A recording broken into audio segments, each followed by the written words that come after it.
Welcome to Telangana వెలుగు. నేను మీ రాజు.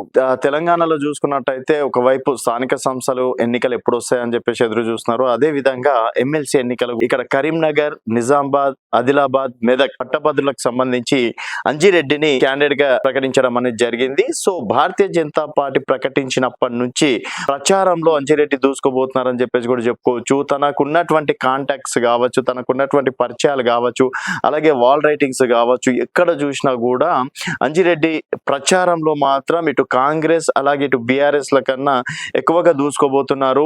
అలాగే ఇప్పుడు కాంగ్రెస్ మాత్రం ఇంకెవరికి ప్రకటిస్తుంది? గతంలో జీవన్ రెడ్డి గారు ఉన్నారు, మళ్ళీ జీవన్ రెడ్డి గారికి అవకాశం ఇస్తుందా అనే డైలమాలో ఉంది. బీఆర్ఎస్ పార్టీ కూడా ఇంకెవరిని అభ్యర్థిగా నియమించాలని చెప్పేసి ప్రస్తుతం బీఆర్ఎస్ పార్టీ కూడా డైలమాలో ఉంది. సో ఈ పార్టీలకు ధీటుగా భారతీయ జనతా పార్టీ అంజిరెడ్డికి టికెట్ కేటాయించడం, సో ఆ సమయం నుంచి కూడా తన కార్యకర్తలతోటి అలాగే భారతీయ జనతా పార్టీ ప్రస్తుతం ఎమ్మెల్సీ అంటే అభ్యర్థిగా గెలిపించి ఇటు భారతీయ జనతా పార్టీకి ఒక పేరు తీసుకొస్తా అని చెప్పేసి కూడా చాలా కాన్ఫిడెన్స్ గా ఉన్నారు. సో ఇప్పటికీ చూసుకున్నట్టయితే కరీంనగర్ లో భారతీయ జనతా పార్టీ ఎంపీ అభ్యర్థి ఉన్నారు, ఎంపీగా బండి సంజయ్ గారు కొనసాగుతున్నారు. అలాగే ఆదిలాబాద్ చూసుకున్నట్టయితే ఆదిలాబాద్ లో కూడా భారతీయ జనతా పార్టీ ఎంపీనే ఉన్నారు. ఇటు నిజామాబాద్ చూసుకున్నట్టయితే నిజామాబాద్ లో కూడా భారతీయ జనతా పార్టీ ఎంపీనే. మెదక్ లో కూడా రఘునందన్ రావు గారు ఎంపీగా కొనసాగుతున్నారు. అందులో బండి సంజయ్ గారు కేంద్ర మంత్రిగానే ఉన్నారు. అండ్ రీసెంట్ గా పసుపు బోర్డు తేవడంలో అరవింద్ గారు సక్సెస్ అయ్యారు. సో ఇవన్నీ కూడా అంజిరెడ్డికి కలిసి వచ్చే అవకాశాలుగా కూడా చెప్పచ్చు. అండ్ పట్టభద్రుల్లో చూసుకున్నట్టయితే గతంలో టిఆర్ఎస్ ప్రభుత్వం వచ్చినప్పుడు ఇక్కడ రామచంద్రరావు గారు గెలవడం అనేది జరిగింది సంవత్సరం తర్వాత ఎలక్షన్స్. అదే సిచ్యువేషన్ మళ్ళీ అక్కడ కూడా కాంగ్రెస్ నుంచి జీవన్ రెడ్డి గారు గతంలో గెలవడం అనేది జరిగింది బీఆర్ఎస్ అధికారంలో ఉన్నప్పుడు కూడా. ఇప్పుడు కాంగ్రెస్ అధికారంలో ఉంది.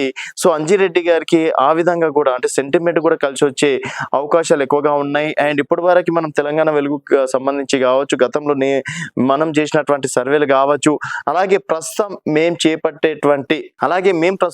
చేపడుతున్నటువంటి సెలెక్ట్ పిఆర్ అండ్ బ్రాండింగ్ సంస్థ నుంచి కూడా సర్వేలు కూడా చేయడం అనేది జరుగుతుంది. అందులో అంజిరెడ్డి గారు ప్రస్తుతం మాత్రం ముందుంజలో ఉన్నారని చెప్పేసి కూడా చెప్పుకోవచ్చు. ఇదే విధంగా కొనసాగితే మాత్రం డెఫినెట్ గా భారతీయ జనతా పార్టీ నుంచి మరో ఎమ్మెల్సీ అయ్యే అవకాశాలు ఉన్నాయి. ప్రస్తుతం ఒక ఎమ్మెల్సీ కూడా భారతీయ జనతా పార్టీ నుంచి ఉన్నారు, టీచర్స్ సంబంధించి.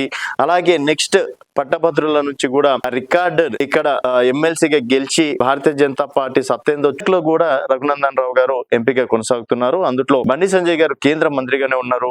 అండ్ రీసెంట్ గా పసుపు బోర్డు తేవడంలో అరవింద్ గారు సక్సెస్ అయ్యారు. సో ఇవన్నీ కూడా అంజిరెడ్డికి కలిసి వచ్చే అవకాశాలుగా కూడా చెప్పచ్చు. అండ్ పట్టభద్రుల్లో చూసుకున్నట్టయితే గతంలో టిఆర్ఎస్ ప్రభుత్వం వచ్చినప్పుడు ఇక్కడ రామచంద్రరావు గారు గెలవడం అనేది జరిగింది సంవత్సరం తర్వాత ఎలక్షన్స్.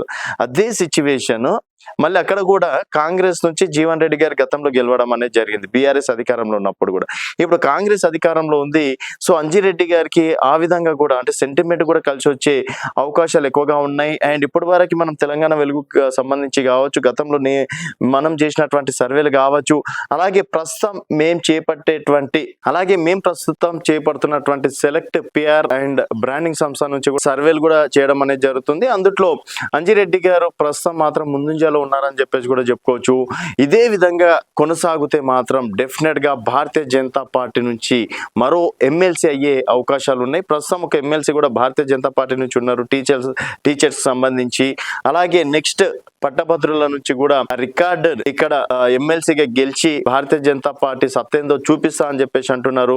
మరి అలాగే మార్నింగ్ వాక్లు కావచ్చు, వాల్ రైటింగ్స్ కావచ్చు, తర్వాత ఉపాధ్యాయ సంఘాలతోటి, విద్యార్థి సంఘం నేతలతోటి, అలాగే పట్టభద్రులైన వారు వివిధ రంగాల్లో ఉన్నటువంటి వారిని కూడా కలవడం అనేది కూడా జరుగుతుంది. చూద్దాం మరి అంజిరెడ్డి గారికి ఎమ్మెల్సీ పట్టభద్రులు ఎంతవరకు అవకాశం ఇస్తారు. అండ్ మెదక్ ఎమ్మెల్సీ అభ్యర్థుల్లో అంటే మెదక్, నిజామాబాద్, ఆదిలాబాద్, కరీంనగర్ సంబంధించి పట్టభద్రుల ఎమ్మెల్సీ అభ్యర్థిగా అలాగే క్యాండిడేట్ గా జనాలు ఎవరిని గెలిపిస్తారని మీరు అనుకుంటే మీ అభిప్రాయాలు కింద కామెంట్ రూపంలో తెలియజేయండి.